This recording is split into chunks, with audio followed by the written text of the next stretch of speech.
Yes, be ready for the dictation. Start.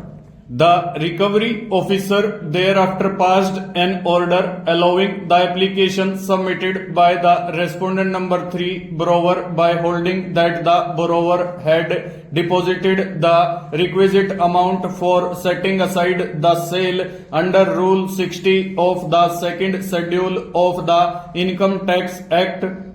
Accordingly, the sale of the properties in question came to be set aside.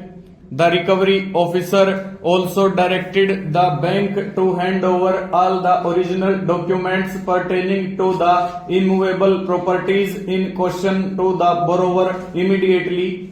In compliance of the order passed by the recovery officer, the bank handed back to the original borrowers the documents pertaining to the properties in question, and on release of the documents, the request of the bank to release the amount deposited was allowed by the recovery officer. Immediately itself, the borrowers respondent numbers 3 to 5 herein executed 2 sale deeds in favor of the appellant herein for a sale consideration.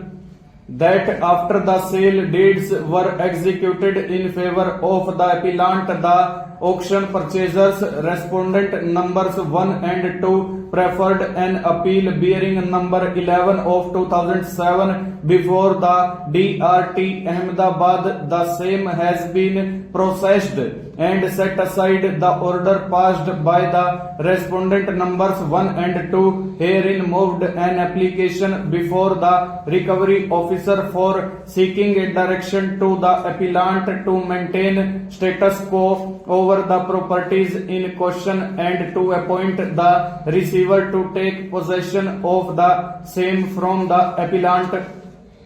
The said application further, respondent numbers 1 and 2 moved cross objections in appeal number 223 of 2007 aggrieved by certain observations in the order pertaining to the right of redemption of the mortgagors till the time conveyance is not executed in favor of the successful auction purchaser.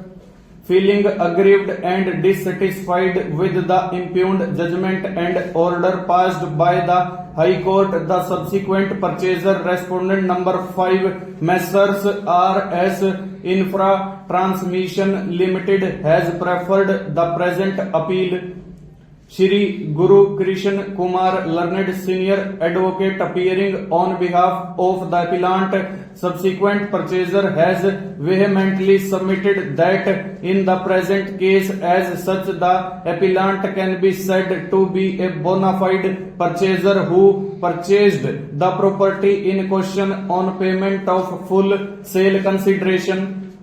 It is submitted that at the time when the appellant purchased the properties in question, the judgment debtor had already exercised the rights under Rule 60 of the second schedule of the Income Tax Act 1961, and after the recovery officer passed the order in favor of the judgment debtor and directed the bank to hand over the original documents pertaining to the properties in question, and at the time when the appellant purchased the properties in question, the documents pertaining to the properties in question were handed back to the judgment debtor.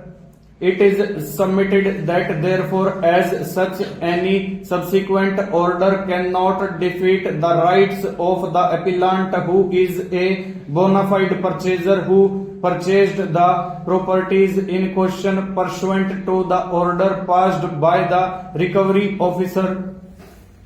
Full stop. Over.